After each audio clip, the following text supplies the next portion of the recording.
आज सकाळी लवकरच बाहेर पडलो होतो. एक काम करायचं होतं आणि म्हणून तिकडे गेलो. पण तिकडे बराच वेळ गेला. मग जेवणाचा टाईम होऊन गेला आणि भूक लागली होती.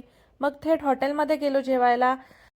हॉटेलमध्ये सुद्धा आरवची मस्ती चालूच होती. काहीतरी रिकामे कामं करत होता, कार्टूनपणा करत होता आणि मला हसवत होता. "मम्मा बघ मी काय करतोय."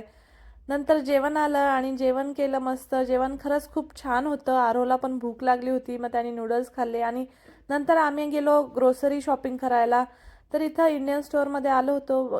छान फ्रेश व्हेजिटेबल होते, फ्रुट्स होते आणि मग आम्ही मस्त फ्रेश भाज्या घेतल्या.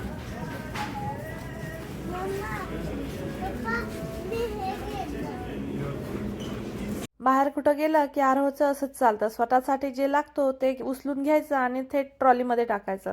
नंतर मला तुळशीचे काही रोपं दिसले. इथं तुळशीचे रोपं पण विकायला येत असतात इंडियन स्टोअरमध्ये.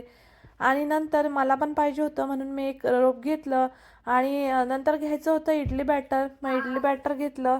दूध घ्यायचं होतं ते घेतलं आणि बाकी आवश्यक सामान घेतलं. नंतर मला दिसले एका साईडला भांडे. इथं इंडियन स्टोअरमध्ये पण भांडे असतात. मला तवा घ्यायचा होता त्यामुळे मी तवा बघत होती. तर इथं इंडियन स्टोअरमध्ये सगळं काही मिळतं. भांड्यांपासून तर ग्रोसरीपर्यंत सगळं काही मिळतं. नंतर आम्ही घरी जायला निघालो. घरी आलो आणि नंतर संध्याकाळी आरव थोडासा खेळला. रात्री जेवण केलं आणि असा होता आमचा आजचा दिवस.